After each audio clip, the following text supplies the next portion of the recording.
बिस्मिल्लाहिर्रहमानिर्रहीम। अस्सलाम वालेकुम दोस्तों, उम्मीद करता हूँ आप सब लोग खैरियत से होंगे। आप देख रहे हैं सुल्तानी एम्पायर और मैं हूँ रमीज़ सुल्तानी।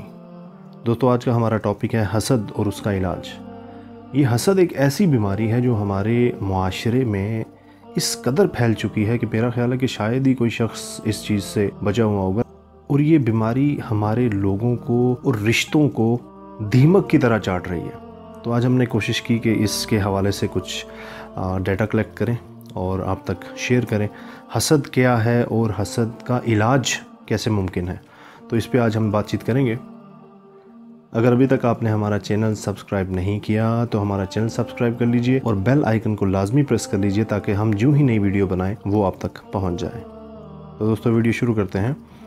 रश को मुनाफसत ना तो बुरी चीज़ है और ना ममनू, क्योंकि अगर अल्लाह ताला ने किसी को इल्म, सेहत या दौलत दी और दूसरा शख्स इन इनामात को देखकर ये ख्वाहिश करे कि वैसा ही इल्म, वैसी ही सेहत और दौलत उसे भी हासिल हो जाए, तो ये कोई बुरी बात नहीं। अलबत्ता अगर कोई शख्स किसी दूसरे शख्स की नेमत के ज़वाल की आरजू करे तो ये बुरी बात है। मसलन ये ख्वाहिश करना कि फ़लाँ शख्स जो दौलतमंद है फ़कीर हो जाए, या इज़्ज़तदार है तो जलील और रुस्वा हो जाए, या अल्लाह ताला ने अगर उसको कोई ओहदा या मनसब दिया है तो उसका ओहदा या मनसब छिन जाए। इस चीज़ को हसद कहते हैं। और हसद तमाम गुनाहों में बदतरीन गुनाह है। हजूर सल्लल्लाहु अलैहि वसल्लम ने इरशाद फरमाया कि आसमानों पर सबसे पहला गुनाह हसद था कि इबलीस ने हज़रत आदम अलैहिस्सलाम पर हसद किया, और ज़मीन पर पहला गुनाह भी हसद ही था कि काबील ने हाबील पर हसद किया था। हसद का इलाज नबी पाक सल्लल्लाहु अलैहि वसल्लम ने हमें बतलाया है कि अपने मुसलमान भाई के साथ हमदर्दी, गमख्वारी, मोहब्बत, आनत और खैर ख्वाही में बिल्कुल अपने नस्बी भाई की तरह हो जाए। सही बुखारी शरीफ में है कि हजूर सल्लल्लाहु अलैहि वसल्लम ने इरशाद फरमाया कि बदगुमानी से बचो, क्योंकि बदगुमानी सबसे ज़्यादा झूठी बात है। न लोगों के अयूब की टो लगाओ, न बाहम हसद करो, एक दूसरे से बेताल्लुक ना रहो, बूज़ ना रखो, बल्कि ए खुदा के बंदो भाई भाई हो जाओ।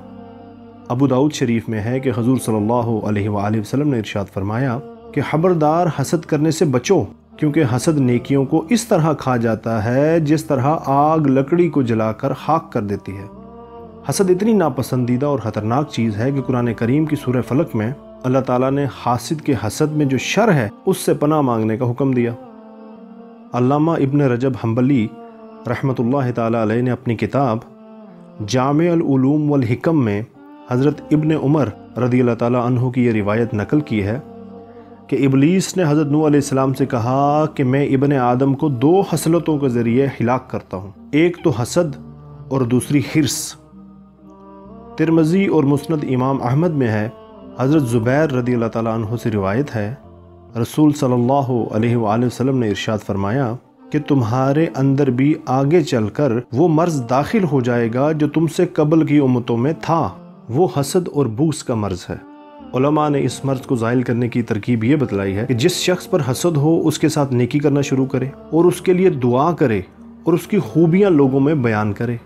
अगर ये अमल बार बार करे तो इंसान के दिल से हसद खुद ब खुद दूर हो जाता है।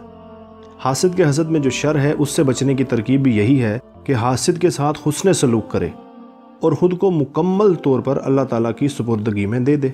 जो सेहत, इज़्ज़त, माल और मनसब इंसान को मिलता है वो अल्लाह ही की देन है, लिहाजा इसकी हिफाजत भी वही कर सकता है।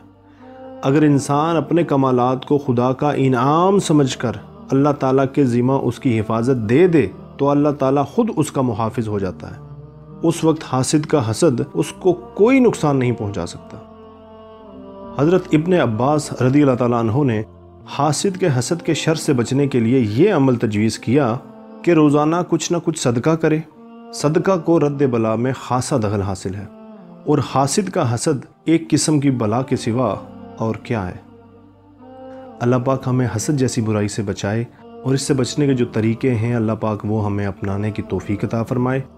उम्मीद करते हैं आपको हमारी वीडियो पसंद आई होगी। अगर आपको हमारी वीडियो पसंद आई है तो हमारी वीडियो को लाइक और शेयर ज़रूर कीजिएगा। इंशाअल्लाह अगली वीडियो में मुलाकात होगी। अपनी दुआओं में याद रखिएगा। अस्सलामु अलैकुम व रहमतुल्लाहि व बरकातुहू।